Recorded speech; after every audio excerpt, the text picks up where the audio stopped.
15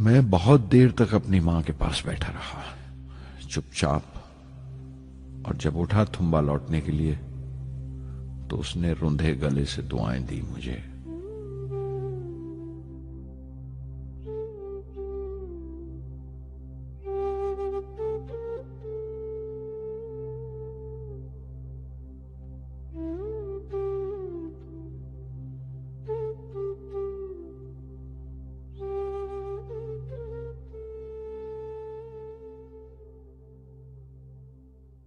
SLV-3 اپوجی rocket جو France سے اڑائی جانے والی تھی، اچانک کچھ مشکلوں کا شکار ہو گئی۔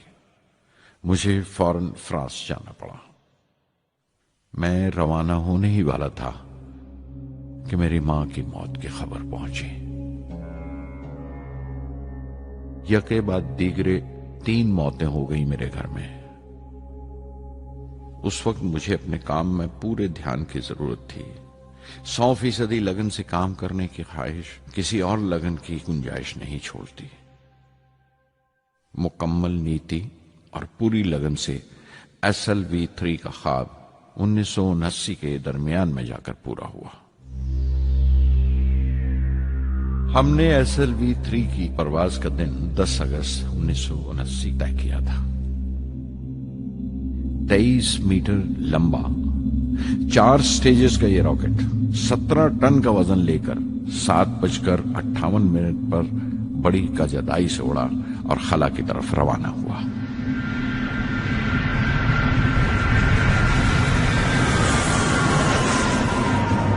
پہلی سٹیج ہر طرح سے پختہ نکلی اور بڑے آرام سے راکٹ دوسری سٹیج میں داخل ہو گیا۔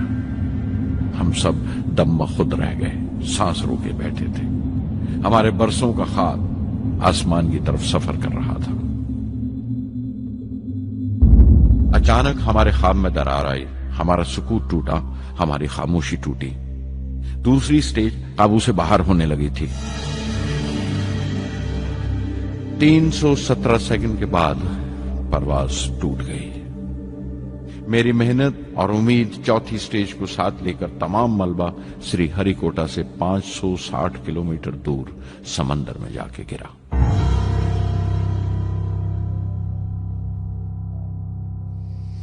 اس حادثے سے ہم سب کو سخت صدمہ پہنچا۔ میں غم و غصے سے بھر گیا، نچڑ گیا، بالکل جسمانی طور پر بھی اور ذہنی طور پر بھی۔ میں سیدھا اپنے کمرے میں گیا اور بستر میں دھس گیا۔ میں نے اپنے کندھے پر ایک دلاسے کا ہاتھ محسوس کیا تو آنکھ کھولی۔ دوپہر ڈھل چکی تھی، شام قریب تھی۔ ڈاکٹر برہم پرکاش میرے سراہنے بیٹھے تھے۔ ان کی اس ہمدردی نے چھو لیا مجھے۔ میں اداس تھا، مایوس تھا، لیکن اکیلا نہیں۔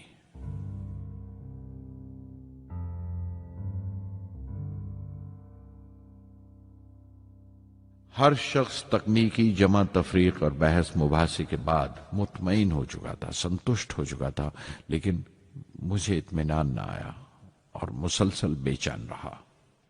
میں بے ساختہ کھڑا ہو گیا اور اعتراف کیا پروفیسر دھون کے سامنے، سر، میرے ساتھیوں کو ناکامیابی کی وجہ دریافت ہو جانے سے اطمینان ہو گیا، لیکن میں اسے کافی نہیں سمجھتا۔ اس مشن کے ڈائریکٹر کی حیثیت سے اس غلطی کو بھی میں اپنی ذمہ داری سمجھتا ہوں۔ SLV-3 کی ناکامیابی کی ذمہ داری میری ہے۔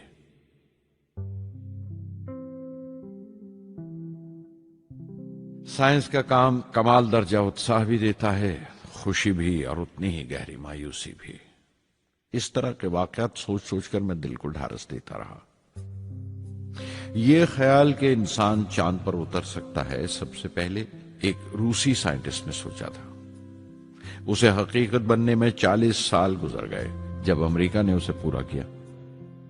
پروفیسر چندر شیکھر نے چندر شیکھر لمٹ کا آوشکار کیا تھا 1930 میں، جب کیمبرج میں پڑھ رہے تھے، لیکن 50 سال بعد انہیں اسی ڈسکوری پر نوبل پرائز ملا۔ وان برون اپنی سیٹرن لانچ وہیکل سے آدمی کو چاند پر اتارنے سے پہلے کتنی ساری ناکامیوں سے گزرے ہوں گے۔ پہاڑ کی چوٹی پر اترنے سے پہاڑ پر چڑھنے کا تجربہ نہیں ملتا۔ زندگی پہاڑ کی چڑھانوں پر ملتی ہے، چوٹی پر نہیں۔ چڑھانوں پر ہی تجربے ملتے ہیں اور زندگی منچتی ہے اور ٹیکنالوجی ترقی کرتی ہے۔ چوٹی پر پہنچنے کی کوشش ہی میں چڑھانوں کا علم حاصل ہوتا ہے۔ میں ایک ایک قدم چلتا رہا، چڑھتا رہا چوٹی کی طرف۔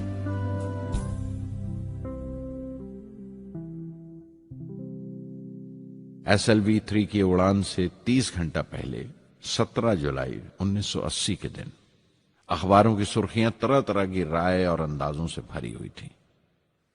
زیادہ تر رپورٹرز نے پہلی SLV کی اڑان یاد دلائی تھی کہ کس طرح وہ راکٹ فیل ہو گیا تھا اور اس کا ملبہ سمندر میں جا کر گرا تھا۔ کچھ لوگوں نے تو دیش کی دوسری خامیوں کا ذکر کرتے ہوئے بھی اسے SLV-3 سے جوڑ دیا تھا۔ میں جانتا تھا کہ اگلے دن کا نتیجہ ہمارے فیوچر کے اسپیس پروگرام کا فیصلہ کرنے والا ہے۔ مختصر یہ کہ ساری قوم کی نظریں ہم پر گڑی ہوئی تھیں۔ 18 جولائی 1980 صبح 8:03 پر ہندوستان کا پہلا سیٹلائٹ لانچ وہیکل اڑا۔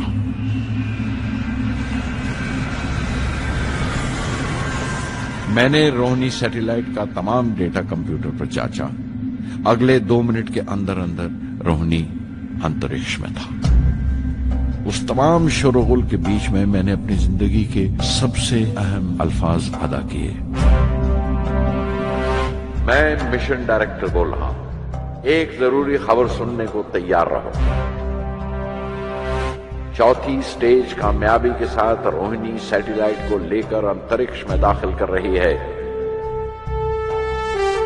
میں بلاک سے باہر آیا تو میرے ساتھیوں نے مجھے کندھوں پر اٹھا لیا اور نعرے لگاتے ہوئے جلوس نکالا۔ ساری قوم میں ایک جوش کی لہر دوڑ گئی۔ ہندوستان ان چند قوموں میں شامل ہو گیا تھا جن کے پاس سیٹلائٹ لانچ کی قابلیت تھی۔ ہماری قوم کا ایک خواب پورا ہوا تھا اور ہمارے اتہاس کا ایک نیا باب کھلا، ایک نیا چیپٹر۔ پردھان منتری اندرا گاندھی نے مبارکباد کا تار بھیجا اور سب سے زیادہ ہندوستان کے سائنسدان خوش تھے کہ یہ پوری کوشش سودیشی تھی، ہماری اپنی تھی۔ میں کچھ ملے جلے جذبات سے گزر رہا تھا۔ میں خوش تھا کہ پچھلی 2 دہائیوں سے جس کوشش میں تھا بالآخر اس میں کامیاب ہوا، لیکن اداس تھا جن لوگوں کی بدولت میں یہاں پہنچا تھا وہ لوگ میرے ساتھ نہیں تھے۔ میرے ابا، میرے بہنوئی جلال الدین اور پروفیسر سارا بھائی۔ SLV-3 کی کامیابی کے مہینے بھر کے اندر ہی پروفیسر دھون کا فون آیا ایک دن اور دلی بلایا پردھان منتری سے ملنے کے لیے۔ میری ایک چھوٹی سی الجھن تھی کپڑوں کو لے کر۔ ہمیشہ سے بڑے عامیانہ سے کپڑے پہنتا ہوں اور پاؤں میں چپل یا سلیپر کہہ لو۔ پردھان منتری کو ملنے جیسا وہ لباس نہیں تھا، میرے لیے نہیں، ان کے احترام کے لیے۔ سنا تو پروفیسر دھون بولے، کپڑوں کی فکر مت کرو، تم نے جو شاندار کامیابی پہن رکھی ہے وہ کافی ہے۔ ریپبلک ڈے 1981 میرے لیے ایک بڑی خوشخبری لے کر آیا کہ مجھے پدم بھوشن سے نوازا گیا ہے۔ میں نے اپنے کمرے کو بسم اللہ خاں کی شہنائی سے بھر لیا۔ شہنائی کی گونج مجھے کہیں اور ہی لے گئی۔ میں رامیشورم پہنچ گیا، ماں کے گلے لگا۔ ابا نے میرے بالوں کو انگلیوں سے سہلایا اور میرا دوست، میرا رفیق جلال الدین مسجد گلی میں جمع ہوئے لوگوں میں میرے انعام کا اعلان کر رہا تھا۔ میری بہن زہرا نے میٹھا بنایا گھر میں۔ پکشی لکشمن شاستری نے میرے ماتھے پر تلک لگایا۔ فادر سولومن نے میرے ہاتھ میں صلیب دے کر دعا پڑھی اور پروفیسر سارا بھائی کو دیکھا۔ ان کے چہرے پر مسکراہٹ تھی، فخر تھا۔ جو پودا وہ لگا کر گئے تھے اب پورا پیڑ بن چکا تھا، جس کے پھل ہندوستان کی عوام تک پہنچ رہے تھے۔